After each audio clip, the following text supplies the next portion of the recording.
Welcome back, everybody.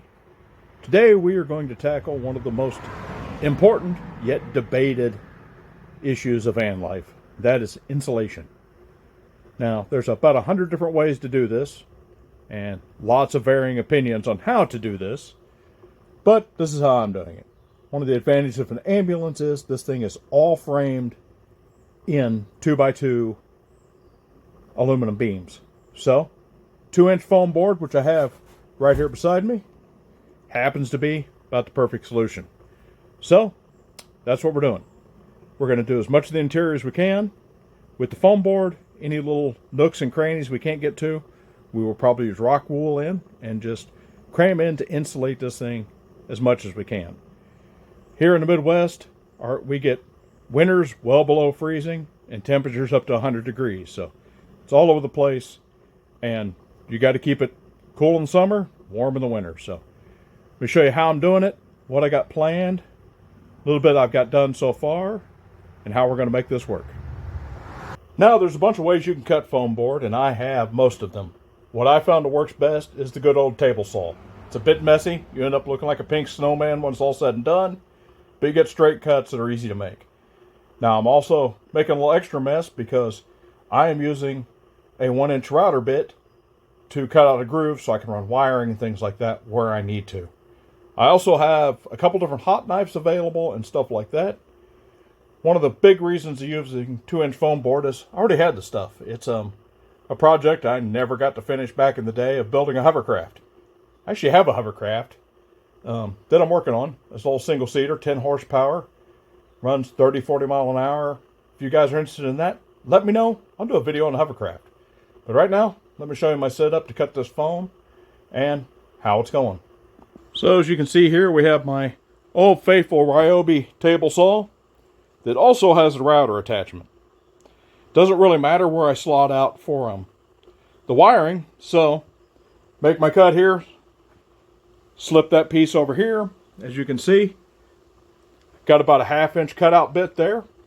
I am using that to route for wires.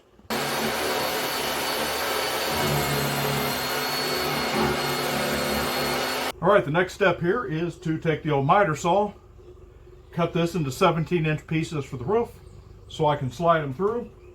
Then I'll run them through the router.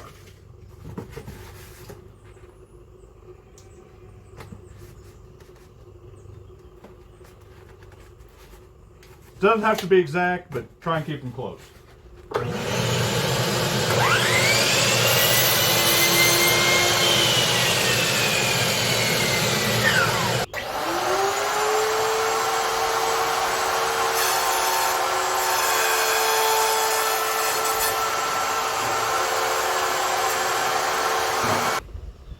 Here you can see the process of what I've got done so far.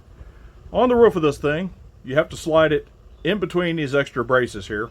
Thought about cutting those out, but any extra reinforcement we can get helps. This thing is built like a tank. So, as you can see here, I'm having to cut 16-inch pieces to fit in this gap over here and slide them through to meet in the middle. I am leaving this back fan. I'm going to throw a computer fan up there and use this as extra ventilation. You can see the notches routed out there to run wires for lighting and stuff like that. I'll probably have to take the hot knife later and cut out slots for those. Now, when I first looked at this, I was like, okay, I'm going to get lucky here. All these will be spaced the same. I can cut up a bunch of foam and just start stuffing it in there. So far, every single one of these spaces is a different measurement. So each one, a little bit at a time. It's going to be a slow process, but we are going to get her done. The walls got a little more surface area.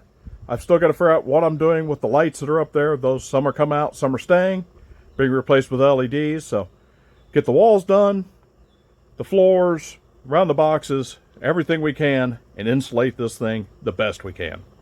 So let's get started. Now it's just a matter of cramming them through there, in between these braces here.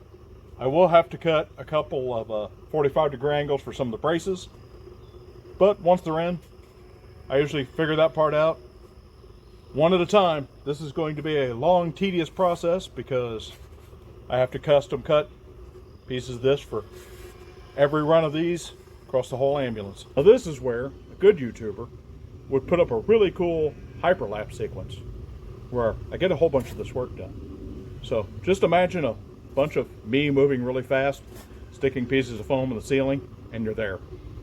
So that's where we're at today. I'm going to continue plugging along at this, see how far I get. Do a little bit till I'm exhausted and work a little bit the next day and just keep plugging along at it. So if you got any questions, leave them down below. If you'd like to see a more detailed video on my thoughts and the process of insulating this thing, let me know. I can make that happen. Found this helpful? Love to have you subscribe. Getting close to that 1,000 subscriber mark, but still got a long way to go on watch time to get monetized. We're at about 2,000 hours and you need 4,000. Even though they did just lower that stuff for some of the features, but all this out of pocket, so not making any money off YouTube, just love camping. So gonna keep working on this. We'll see you next time. Thanks for watching.